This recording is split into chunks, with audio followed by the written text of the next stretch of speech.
little why, all right?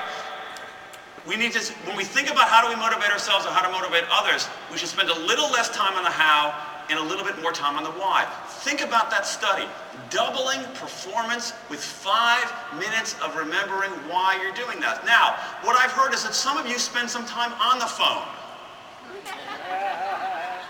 Imagine reminding yourself before you hit the phones why you're doing this in the first place. And I think what's so cool here is that you have a big why by the very, very nature of what you're doing. And I think because of that, you're leading us in a new direction. Let me say one other thing here. I think that in some ways what we've seen here is that we're entered a new era of business, and it's an era of business that I think that Keller Williams in many ways is a pioneer on. I think what we've seen here is in some ways that the profit motive is a great thing, but it's not enough. The profit motive is great. We love the profit motive. It's great morally. It's great for efficiency. But it's not the only thing. And I think what we're seeing more and more is that enterprises, large and small, do better when they marry the profit motive and the purpose motive. The profit motive and the purpose motive. That companies that are doing well, whether they're very small operations, one person, or very large enterprises, they do better when they contribute to when they stand for something and contribute to the world. When they stand for something and contribute to the world. They marry the profit motive and the purpose motive. And I think that the purpose motive is baked right into what you do. You're dealing with this intimate part, this memorable part of people's lives.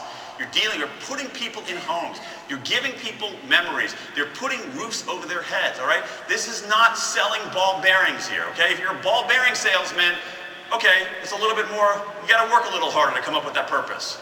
But I think the nature of what you're doing has a big transcendent purpose baked right in. Now, I want to close with 2 more quick actionable exercises for you. 2 more quick actionable exercises for you. One of them is I want you to think about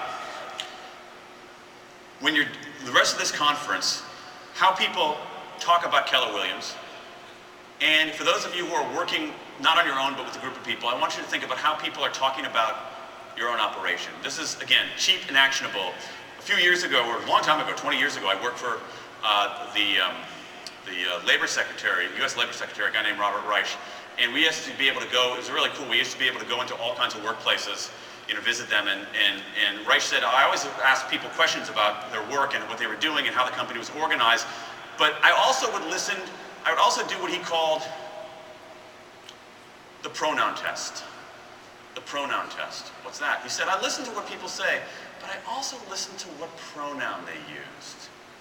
When people talk about where they work and what they do they say we, or do they say they? And I gotta tell you, I've been doing that ever since, and there is almost a perfect, if you hear an enterprise, your own enterprise, people referring to the enterprise as they, that's a big warning sign. That's a very big warning sign. But if you hear people talking about a we, that's usually pretty good. So I want you to listen carefully for the pronoun, all right? This is not gonna cost you a